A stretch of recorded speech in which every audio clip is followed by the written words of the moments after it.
My name is Jessica Lorai, and I'm the program director at the Interfaith Center at Miami University.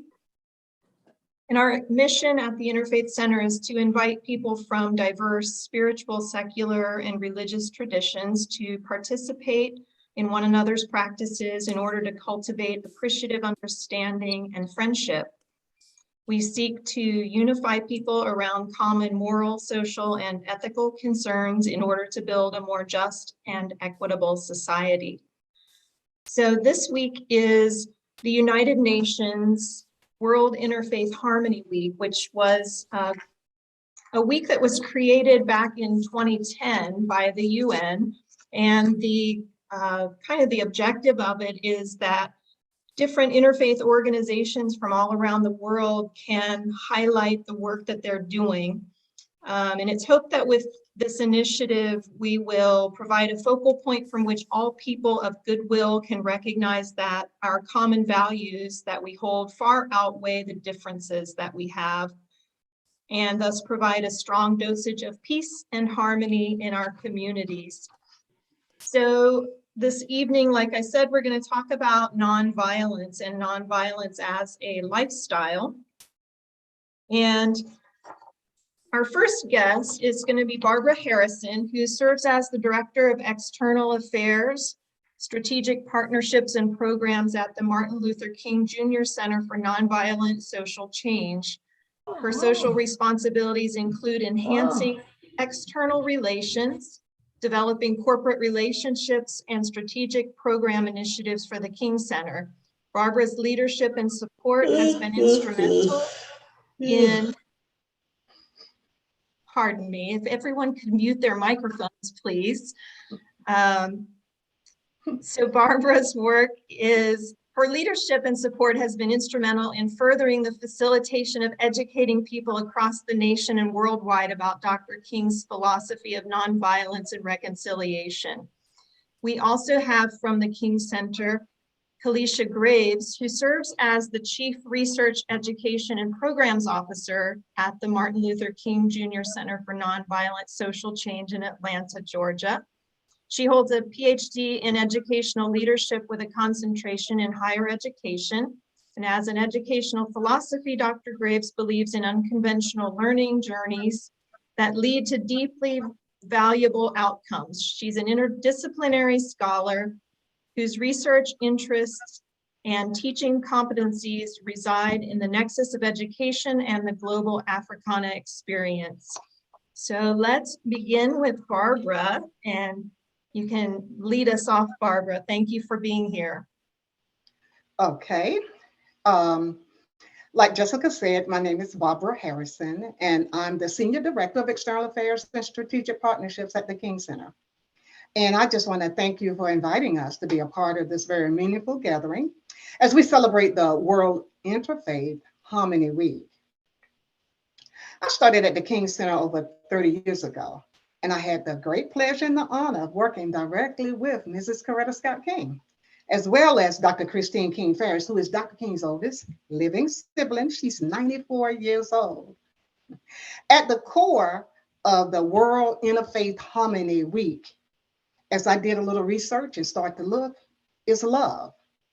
And with that in mind, I would like to start with 3 quotes from Dr. King about love. By the way, they are just as relevant and applicable today as they were decades ago. The first quote is, "Love is the only force capable of transforming an enemy into a friend." The next quote is, "Darkness cannot drive out darkness. Only light can do that. Hate cannot drive out hate. Only love can do that." And lastly, Dr. King said, "I believe that unarmed truth and unconditional love will have the final word in reality. This is why right, temporarily defeated, is stronger than evil triumph." While we acknowledge that Dr. King is recognized as a scholar, a philosopher, and a civil rights activist, sometimes people forget that he was also a minister as well as a co-pastor with his father, Martin Luther King Sr. at Ebenezer Baptist Church in Atlanta, Georgia. He was also pastor of Dexter Avenue Church in Montgomery, Alabama. So there is immense synergy and alignment with the faith community. I'll take a few moments to share just a little bit about the King Center, and Dr. Graves will share more about our programmatic thrust. The King Center is the official national and international living memorial to the life, to the legacy, and work of Dr. Martin Luther King.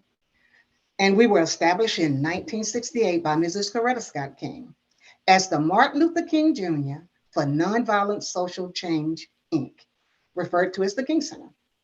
We continue to be a global destination and a resource center, a community institution, and we have been for over a quarter of a century.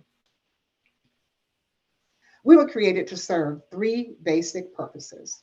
Number one, to establish a suitable memorial to the life and legacy of Dr. King, the integrity of his work and legacy, and the appropriate interpretation of his work. Number two, to collect, to preserve, promote his personal and professional papers and other related materials. And Dr. Graves will speak more to that when she shares about our library and archives.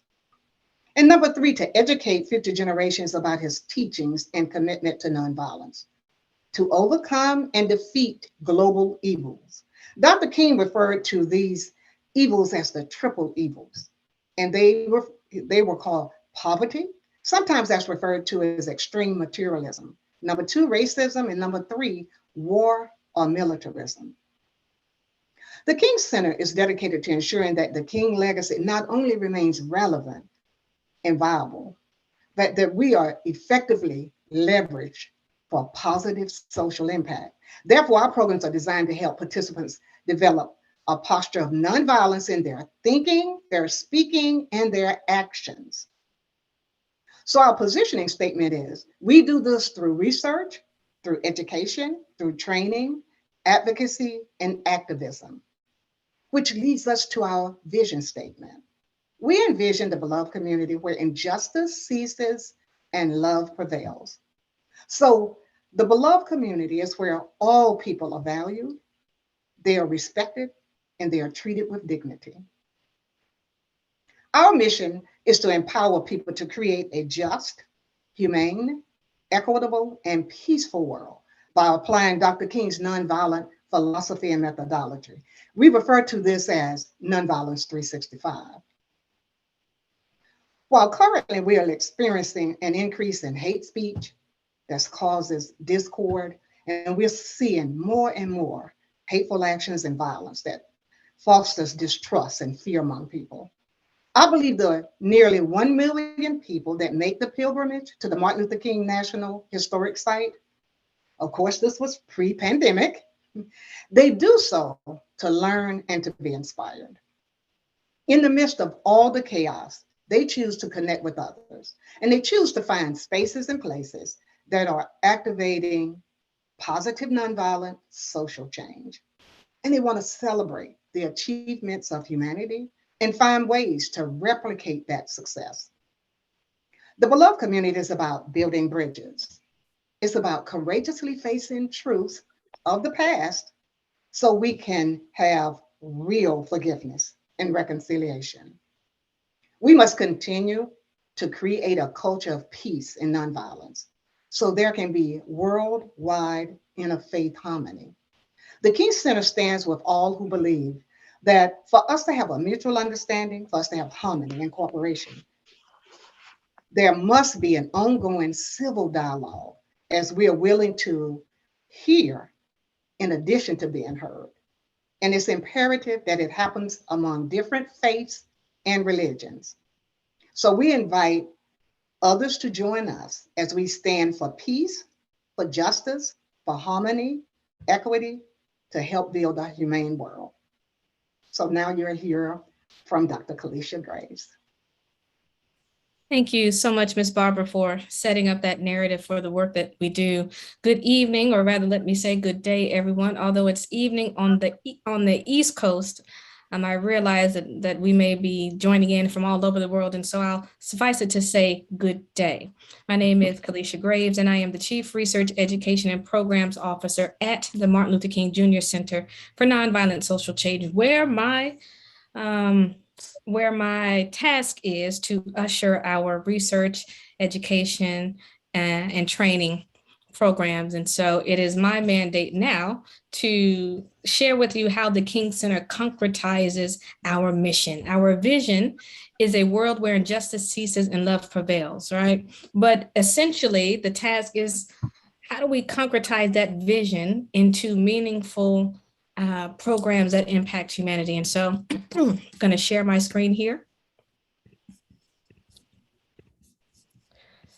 As I mentioned, I oversee the research, education, and training programs. And so I'm really looking at the next, looking to the next decade of how we concretize our impact. And the King Center is under a global mandate to bring nonviolence and the Dr. King's philosophy of nonviolence to the world. And so at the King Center, we have three main programmatic arms that I oversee. That includes education and training, our research and scholarship area, as well as our programming for K-12 students.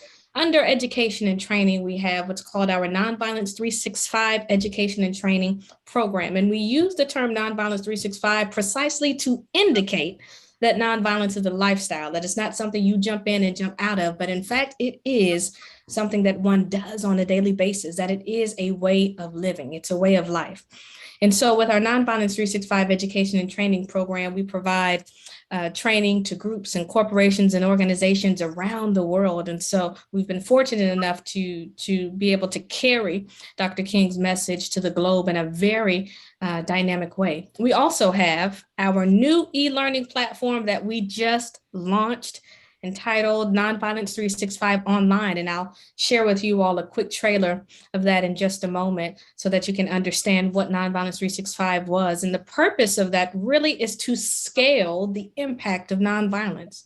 How can we reach, millions of people at a time, even when we may be sleeping, right? When we're not able to deliver training programs in a virtual, verbal manner. But with Nonviolence 365, it enables us to really scale on our impact so that no matter what time zone you were in, what time of day it is, you can still engage with the King legacy through our Nonviolence 365 online platform. And then we have our research and education arm, under which exists our King Library and Archive. And the King Library and Archive is the largest repository of primary source material related to Dr. King and the civil rights movement in the world.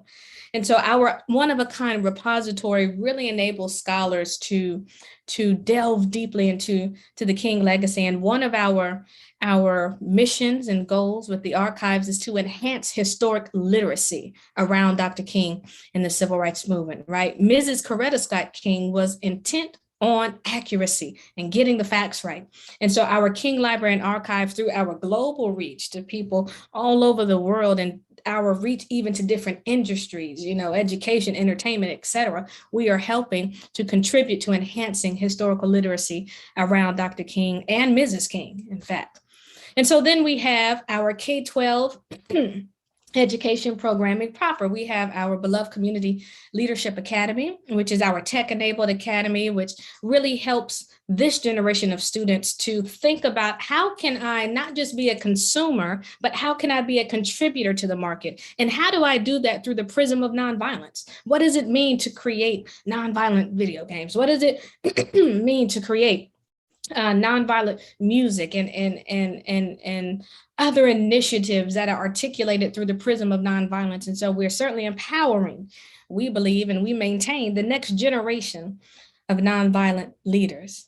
And then we have our Students with King program, where we contribute to character building and diversity, equity, inclusion initiatives and social emotional learning initiatives for K-12 population. In fact, I'm proud to say that at the start of this year alone, we've already reached over 720,000 young people in 22 countries. And so, as you see, our reach is certainly exponential, and we always welcome partnerships that can help us to expand that reach. And so now I want to share a trailer of our Nonviolence 365 online program for your edification. And so if you give me a moment, let me get this set up here. Let's see.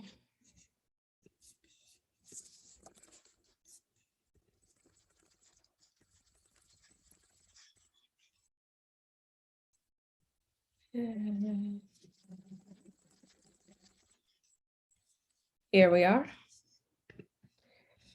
All righty, turn this up. Let me share my screen and my audio.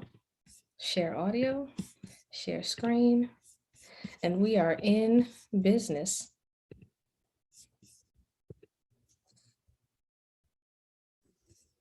Nonviolence is the answer to the crucial political and moral questions of our time. The need for man to overcome oppression and violence without resorting to violence and oppression. Man must evolve for all human conflict, a method which rejects revenge, aggression, and retaliation. The foundation of such a method is love. Dr. Martin Luther King Jr. changed the world when he demonstrated what could be achieved through nonviolence. Now, you can learn how to live and practice this philosophy yourself through Nonviolence 365 Online, an innovative digital experience developed by the Martin Luther King Jr. Center for Nonviolent Social Change. Nonviolence 365 Online features extensive video interviews with real nonviolence practitioners, including the King Center CEO, Dr. Bernice A. King, King Center certified instructors and trainers, and veterans of the civil rights movement. Explorations of the historic campaigns that helped Dr. King forge his philosophy. Immersive, annotated reading experiences that enhance Dr. King's most influential writings on nonviolence. Custom activities, including quizzes and interactive scenarios to help you practice along the way. Real-world exercises to help you start applying nonviolence in your daily life. Nonviolence 365 is a love-centered way of thinking, speaking, engaging, and acting that leads to personal, cultural, and societal transformation. It isn't just a concept for philosophers or political leaders. Nonviolence 365 is a powerful, practical approach to dealing with conflict and dismantling injustice. Whether it's in your personal life, in your school or workplace, your local community, or a national movement. Dr. King, Mrs. Coretta Scott King, and many others sought to create the beloved community, a society built on global cooperation and equity. This wasn't a lofty utopian dream. It's a realistic and achievable goal because each and every one of us has the power to make it happen by committing to nonviolence as a way of life. Take the first step today with Nonviolence 365 Online. Side of our building in support of survivors of human trafficking.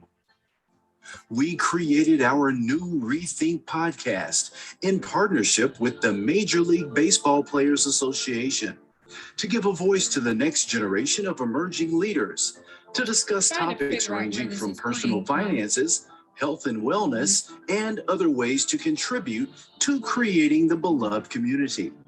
We have a rogue window. The unprecedented nationwide voter turnout in the 2020 election, numerous jurisdictions passed legislation to restrict voting. No. Oh, okay, found it. That's the YouTube automatic playlist. And so with that, we do invite you all to join us on this journey to transform our nation and our world one person at a time through the power of nonviolence, and that by doing so, we might be able to impact our homes, our communities, our nation, and our world. Thank you so much, Jessica and team, for the invitation to share with your precious audience today. Thank you. Yeah, thank you. I'm going to move on to our next guest, who is Gwen Olton, who's a lifelong student of nonviolence and brings her unique background in mental health nursing and conflict transformation to her work as interim director at the Gandhi Institute for Nonviolence in Rochester, New York. She's a passionate learner and practitioner of communication models and group processes that help transform conflicts to leverage for more systemic and liberatory change. So welcome, Gwen. Thank you. Can y'all hear me okay? I always like to check with earbuds. Okay, thank you. I'm just feeling super grateful to have heard from Dr. Graves and Ms. Harrison. Is it Dr. Harrison? I'm sorry. Okay. No, yeah, I just am really excited to go check out Nonviolence 365 online. Yeah, I'm just really excited to share that with our staff, and it just looks like such an amazing resource. And yeah, one of the things that I super love about being in spaces with folks who are also working to transform our world nonviolently is that we don't have to have a sense of like competition. It's like we all want nonviolence. We all want peace and justice. And yeah, it makes it so we can collaborate in really amazing ways. So I'm just really excited to share resources and hear from you. Nonviolence 365 online was not the only thing I was excited to hear about, but I just was like, oh my gosh, there's this interactive, like you can practice with scenarios, which is like so valuable for learners. And I just was really, really pumped, which anyway, so thank you. Yeah, I'm Gwen Olton and I'm in Rochester, New York. And I'm like wishing I was in Atlanta tonight, not only to visit the King Center, but also because we're about to get a snowstorm. And I'm also grateful to be in this space. So yeah, I'm the interim director at the Gandhi Institute, and I'm going to share a little bit about the work that we do, and maybe a bit about how I think about nonviolence and incorporate it into my life, and think about it as a lifestyle, which I really enjoyed that framing. Yeah, so Rochester is on unceded Haudenosaunee land, which was commonly called Iroquois, but that was a French word that the Haudenosaunee Confederacy didn't adopt that language. And the Haudenosaunee people had created, had a long legacy of peacemaking and are founded on something called the Great Law of Peace. I'm not Haudenosaunee and I don't want to speak for that group. And also I've been privileged to learn from folks who were generous to share from the Haudenosaunee about the Great Law of Peace and the Great Peacemaker. And it feels so relevant today to be thinking about the work of peace in our world and the challenges of working for peace in our world.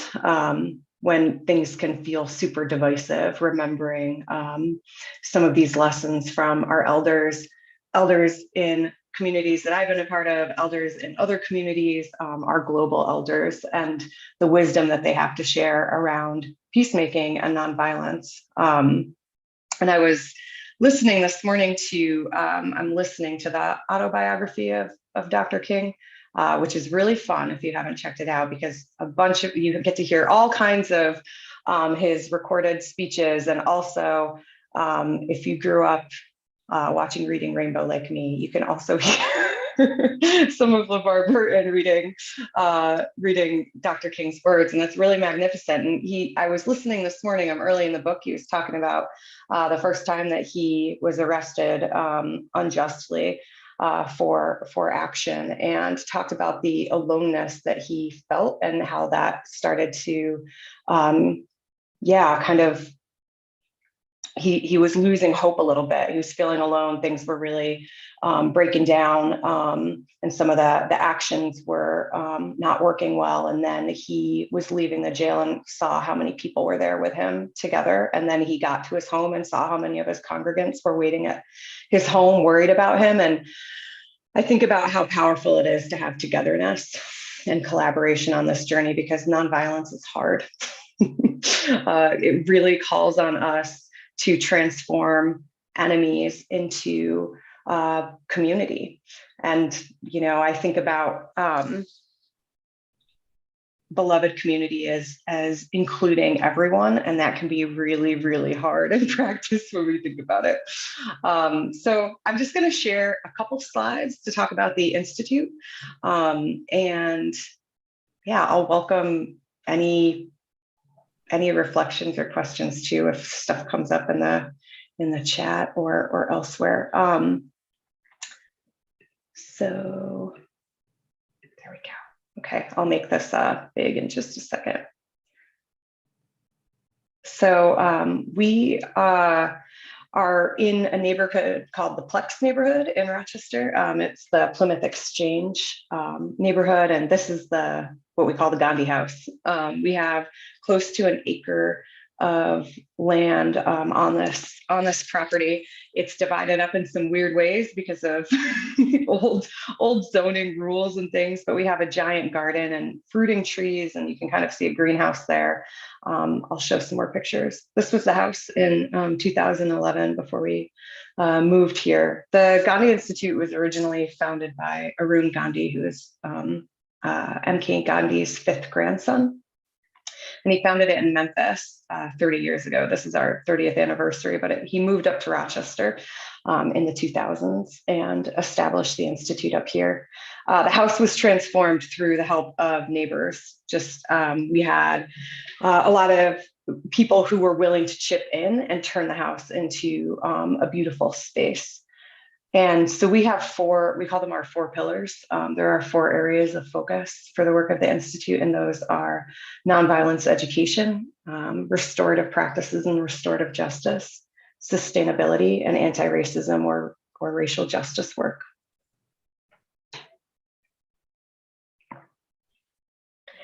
These are just little pieces of some of our nonviolence education. We do workshopping and host events online that folks from all over the world can come to if it works for their time zones. I know sometimes that can be a challenge. But we also, we say a lot of our work is hyper local. So we have 2 staff members that are embedded in 2 of our city school districts, and they do conflict transformation work and restorative practices with students in the schools, and also help the students to create peer mediation practices to help them learn to facilitate and transform conflicts. We sometimes help them navigate conflicts with adults, help the adults navigate conflicts with other students and adults. And so since 2015, we've had 28,000 youth and adults trained and about 35,000 student conversations. We did have more staff embedded in schools, and Rochester, like other cities, has suffered from a lot of budgetary problems and issues at the city school district level. And we did at some point have, between 4 and 6 staff embedded in schools, and now we have 2. So we're always looking to invite more opportunities to work in the schools.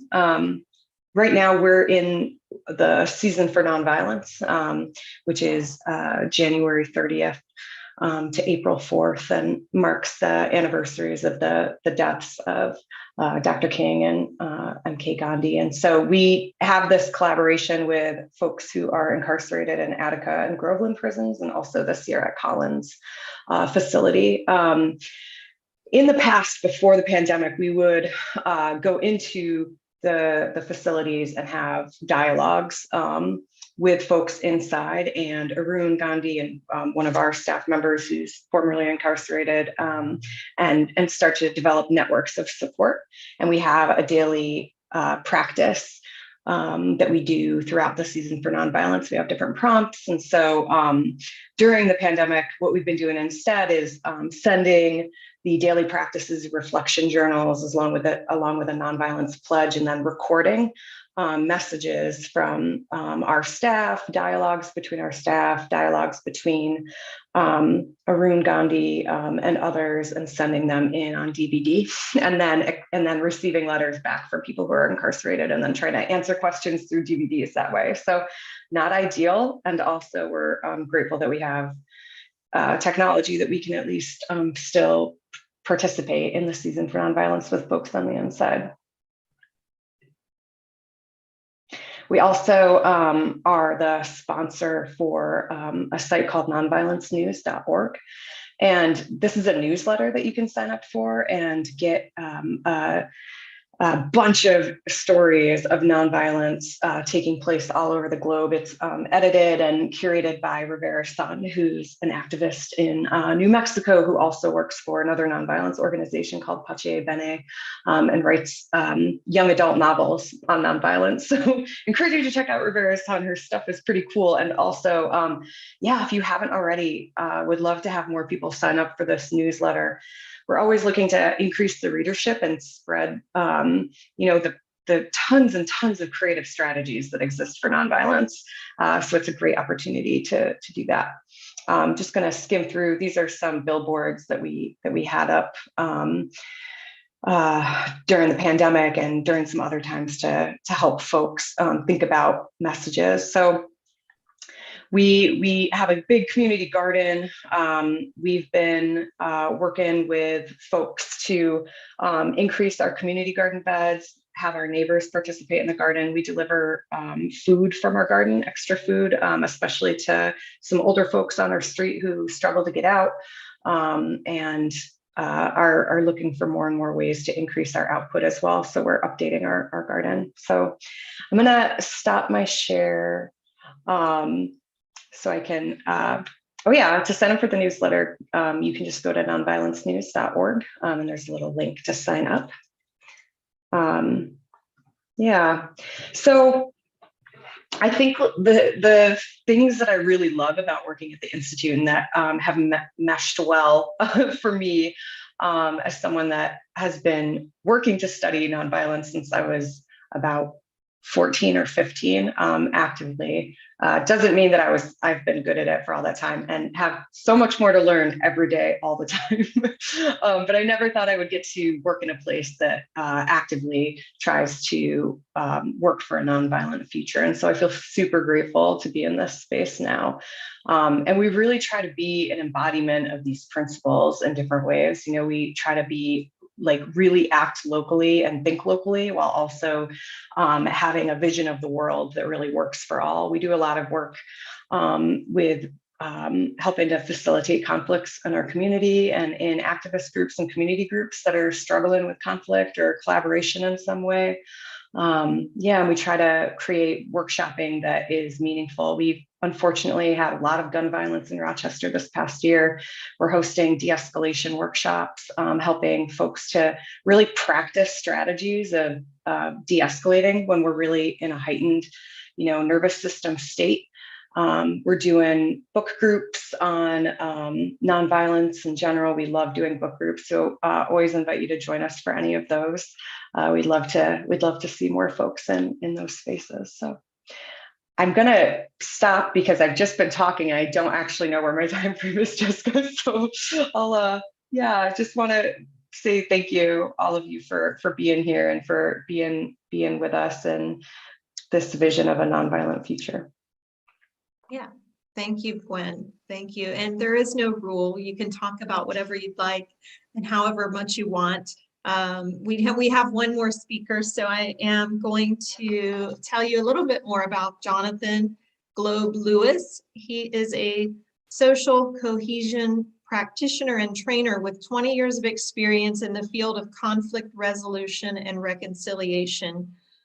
He is the founder of the Positive Peace Warrior Network and has directly worked with organizations such as the Gathering for Justice and the National Southern Christian Leadership Conference during his professional career.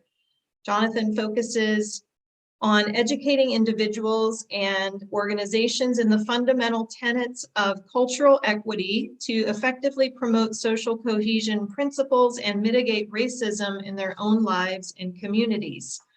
So welcome, Jonathan, and tell us a little bit more about yourself and your work. Good evening, everyone.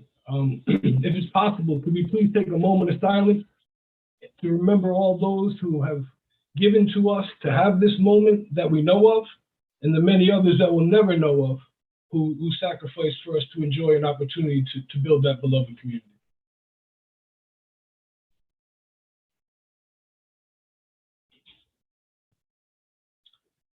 Thank you very much. Now, I know I'm a little pushy, but could everybody throw a heart up in the screen for the people who spoke before me?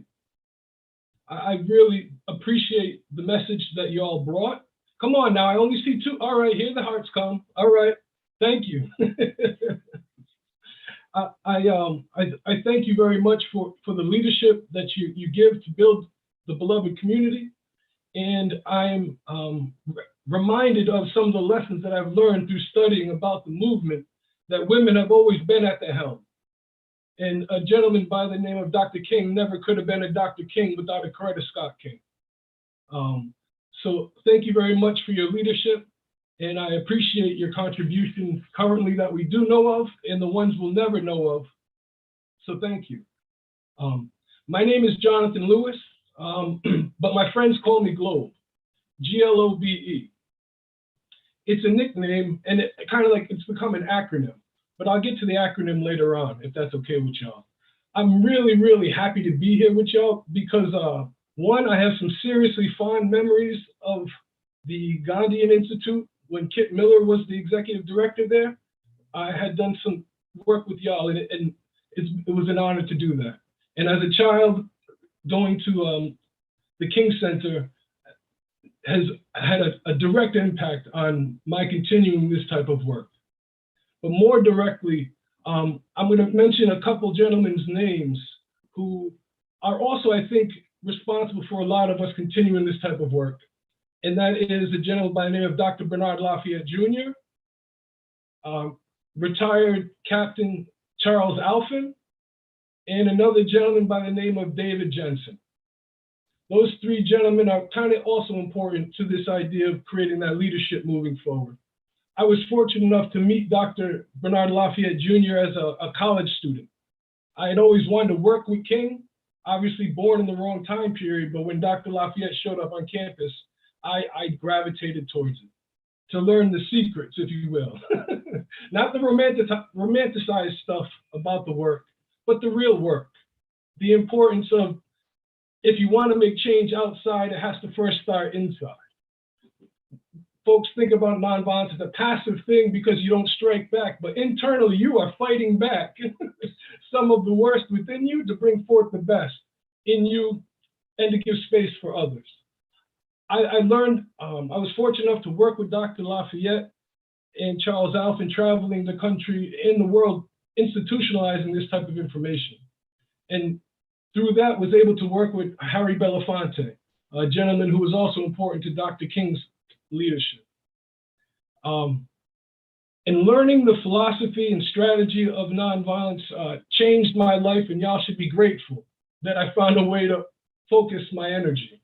I've really been blessed with mentorship from folks from that time period. And I just have to take time to acknowledge folks because, again, we are who we are by ourselves.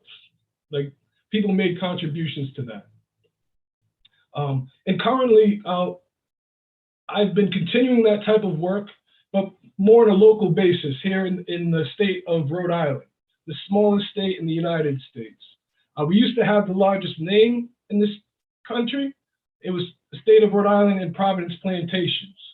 But recently here in the state, we're going through a process of truth-telling and reconciliation. So we've recently dropped that portion of the plantation. And we're moving into a space of moving towards redemption and even reparations. The conversations that are taking place today are so impressive, and it's because of all the contributions of so many of you who have done this type of work. Now, the most important thing that if I could, I just want to share one gem that I think I'm going to focus on for the rest of my life that comes from Dr. King, because he is a massive influence to me. How many of y'all know Dr. King's most popular speech? Just type it in the chat if you could. What's Dr. King's most popular speech? Come on, y'all, you know what it is. There we go, there we go. They're flowing in now. I have a dream, exactly. That speech right there, I think, laid out not only part of the issues that we were dealing with at the time period, but where Dr. King wanted to go. Now, in that dream, because, well, I'll get to that too, but in the dream, he talked about us not being judged by the color of our skin, but by the contents of our character. And I've spent a lot of time thinking about what does that mean. And before I go forward, I don't want anyone to think in their mind that I'm calling for a colorblind society as we move forward. I am not saying that. I am saying that we need to have a society that is not color defined. Not color defined. And looking beyond that to try to understand people from a cultural lens and where they come from and all of the things that empower their experience. For example, today, there's something in the news about somebody who spoke in a way that said that all white people are the same. And are all white people the same, y'all? Are all black people the same? And if you were to look at me, what would you say I am? Could you tell that I am an indigenous person who's a tribal citizen of a local tribe whose name is Mitush Tanupis, but the world would say I was born to a white mother and a black father. But also I've never been dark enough or never been light enough to be expected in either of those spaces. And those who speak Spanish walk up to me and speak Spanish to me, and then they get disappointed in me because I can't speak back to them, but I never was Spanish. So I found myself in an interesting space, does that make sense to y'all? So the importance of those last 4 minutes of Dr. King's speech, talking about the content of our character, not the color of our skin, is where we truly need to stay focused on, my friends. And I know there was a time period where all of our people never would have referred to ourselves as a color. There was a time period where your people, your ancestors, never would refer to themselves as a color. And again, before I talked about none of us get to this moment by ourselves. What part of our past do we have to remember so that we can move forward in a good way?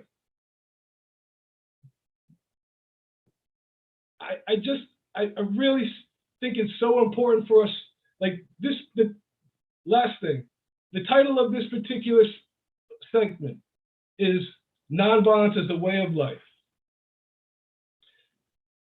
That's only half of the equation, if you will.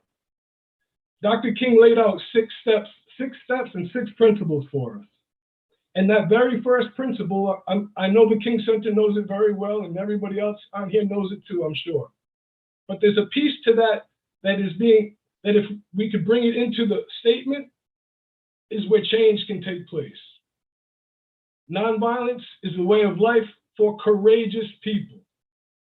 Without courage to speak truth and apply it daily, and to go into spaces and sacrifice your own stuff for the betterment of others and to build leadership so that we can make that change, it won't happen. For one thing is that the idea of safe spaces is a space where we are free to speak in a way that others are trying to hear, to move us forward, not to judge us for our statements. Does that make sense? Because right now, I know all of y'all, maybe it's just me, but I think feelings are leading our conversations and our conflicts more than facts. We're getting blinded by emotional stuff and not staying focused and having the courage to hear versus to quickly judge. So, Jessica, I feel like I'm rambling a little bit right now, but I just wanted to finally say that nonviolence is a way of life for courageous people. It's about trying again. My name, GLOBE, is an acronym. It's not who I am by any stretch, but it's who I strive to be. And that is godly love over bitter emotions. Godly love over bitter emotions in the face of conflict.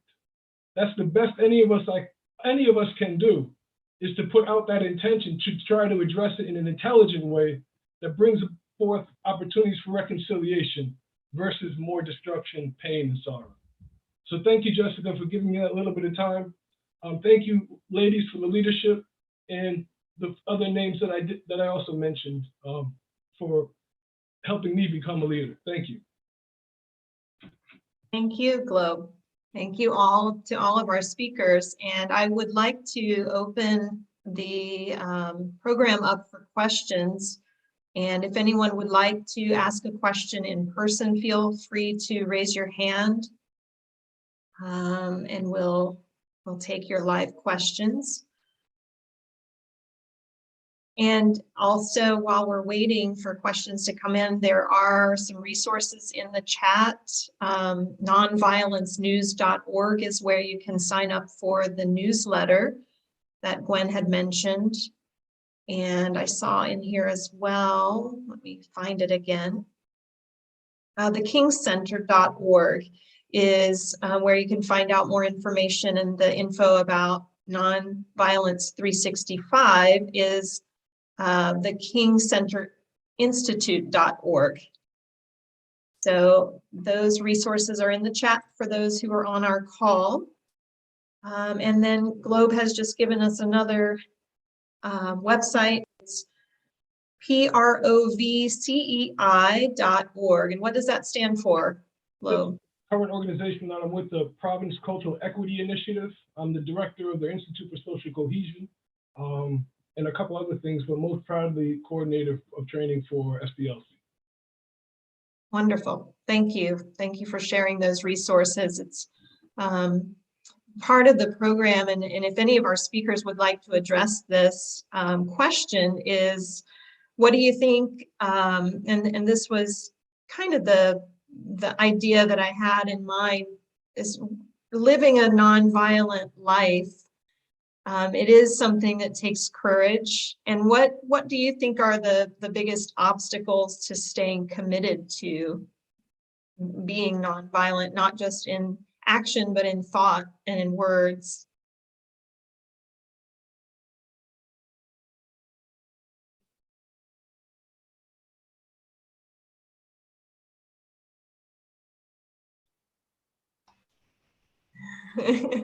Well, I think one of the things, obstacle, I mean, it's kind of simple, but it's hard. And that's always being present and cognizant of your actions. What are you speaking? But even before you get to that, because before you act, most of the time too, there are things said. And before that, those are those thoughts. So it's even just backing that all up and then recognizing what's really violence. And understanding that, and just don't see it as the most obvious thing. Because some people say, I'm not violent, I never killed anybody, I've never done whatever. So they're not thinking about it from the instance of what true violence is. So I think one of the hardest things is to be present constantly and understand not only the actual physical part, but the verbal abuse, and then also your thoughts that are very violent. How do you start to capture and examine those?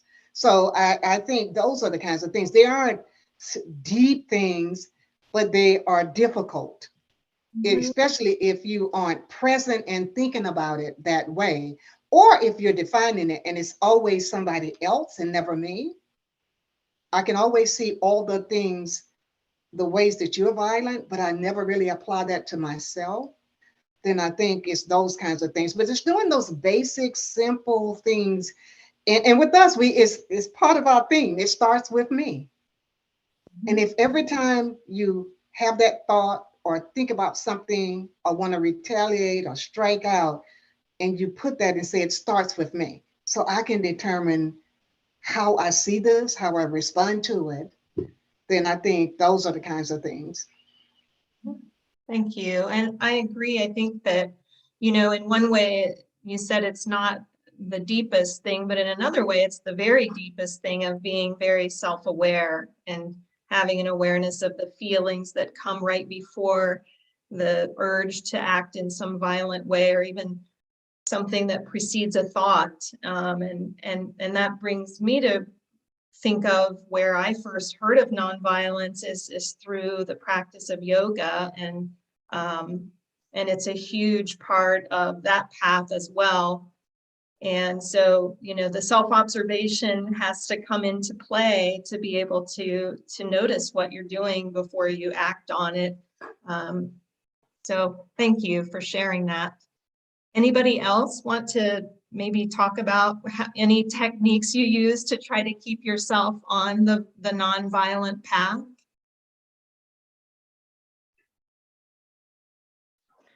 I was thinking about this question earlier today, not this the last way that you asked it, Jessica, but this question around one of the biggest challenges. And I was thinking in some ways, one of the biggest challenges that's coming to mind is how easy it is to not be challenged in so many areas of our life. We have the ease with which many of us can find comfort makes it hard to stay engaged and stand up for justice. I can think of many instances where it would be simple to just be sort of hypnotized by the systems of oppression that we have in place and go along rather than getting uncomfortable and doing something challenging. Some of these systems of oppression and these mechanisms are so the grooves are so deep that we've been in, right? That it's so easy to just keep walking along the trail, even if walking along the trail is our own oppression and continued global oppression. It's hard to think about how the employees are treated at the places where we spend our money. It's hard to choose to do something else. It's hard to think about, who am I turning into an enemy in my head and choose to do something different. It's so easy to just block someone or to cut your family off or to say something mean on the internet. And it takes a lot more time and a lot more effort to choose something else and try to transform the stuff in our own head and then to work with others to transform as well. Yeah. Karen, is it Karen or Kieran? You have your hand up. You can unmute, please. Thank you. Hey, y'all. Thank you so much. I'm very grateful for everything that's being shared. And I'm here because when Thich Nhat Hanh passing a few weeks ago kind of brought a lot of the relationship with Martin Luther King and his relationship with Thomas Merton, and got me thinking about the nonviolent movement and thinking, well, it's something that I feel like I want to be committed to and practice, but I know that I don't, and I can make that commitment, but I don't know even the top 3 things to do. How do I practice? So I'm excited and eager to dig into these resources that have been shared tonight. And thinking kind of my first notions when I started thinking about it is a lot of people have been depressed, including me, for the last couple of years. There's the looking and hearing about suicidal rates and how many kiddos nowadays and grown-ups are doing self-harm. Just wondering about what sort of resources or how the practicing nonviolence and some of these programs, if any of them are geared towards that self, nonviolence towards self too. I mean, I think that's definitely, Ms. Harrison just said that it has to begin with yourself, practicing that. And I was just wondering if anyone wanted to speak to that, if there are any resources speak directed to that specifically.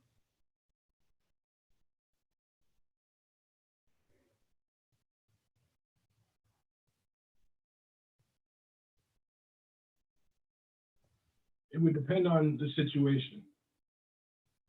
Because like you said, for 2 years, we've all been really struggling with a lot, and a whole lot. And the internal violence is really taking root, and it may require literally professional help. Mhm. I put that out there in a strong, positive way. There's nothing wrong about getting help. Mhm. And a nonviolent practitioner, number one, needs to take care of their physical and mental health.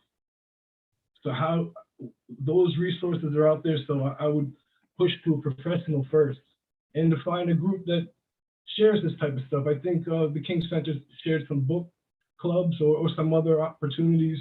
The Gandhi Institute has some of those, and find space for just some type of, even if it is this type of virtual interaction.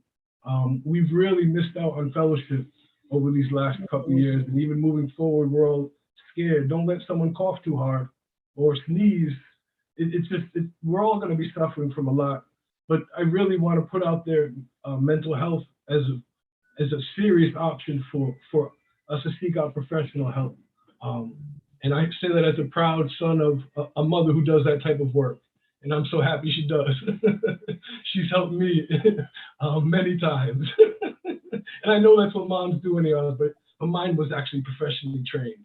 But I don't mean to make light of it, but I just want to throw that out there first, because I know Dr. King had a lot of people around him that helped him, but he still dealt with a lot of anxiety, a lot, and I'm not comparing any of us to him, please. I'm just saying that we all need to seek out help.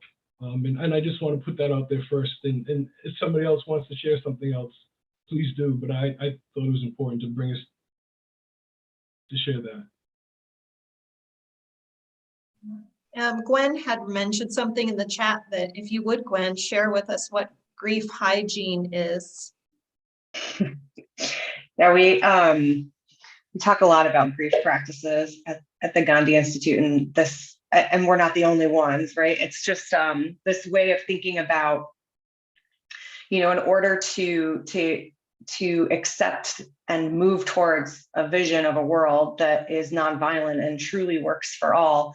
In some ways, we need to create space for grief and mourning about where we are now. Not to say that there aren't lots of examples of beautiful things happening, but the world is so different than the way that I would want it to be if we were going to be in beloved community. And it brings up a lot of grief. And if we block that grief, if we try to compartmentalize it, we can't move towards our vision. We have to work through it together. And blocking and compartmentalizing and separating ourselves from ourselves is one of the ways that domination and oppression can keep happening inside us.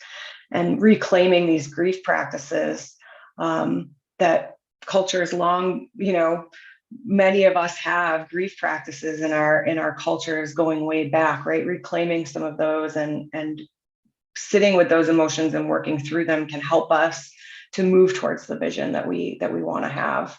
So we do different practices. Sometimes we hold grief circles together. We use art and art therapy practices. None of us are certified art therapists. I'm just putting that out there, right? But using practices to access some of that. Sometimes it's hard to even find that place inside of us because we've tightened it up so much, right?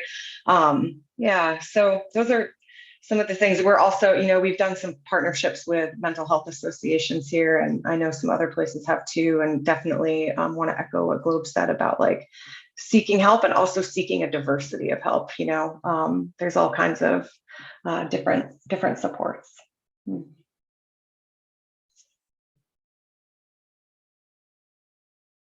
Okay. Does anyone have any final comments? We are coming near the end of the program. So, One thing that has helped me stay the course was hearing a story. A friend of mine had been researching Japanese culture and business culture.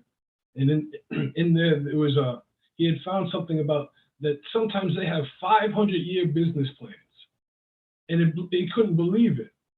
So he sought out a Japanese businessman and asked him, man, I read it somewhere that you guys have 500-year business plans out here.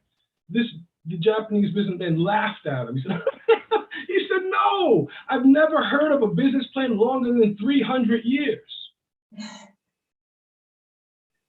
And we want things so fast. We want it now and in a hurry, and we think that, and just remembering that it takes a 5 minutes of effort this hour, 5 minutes of effort next hour, strung together, and understand that it takes time. And we're here, again, referring to Dr. King, I may not get there with you, but let's set it up for the next one so that they can. And just remembering it takes time. It takes a whole lot of time. And love yourself through the process and find good people. But don't expect it to come tomorrow. No one event or one workshop. There's no magic wands or silver bullets. I wish there were some agape bullets. I'm not saying we should go around shooting people by any stretch, but y'all know what I'm saying. and thank you very much for giving me this space and to share fellowship with y'all, because as Karen said, COVID has really killed community in so many ways, and to share this moment with y'all has been beautiful. Thank you. Yes. Thank you.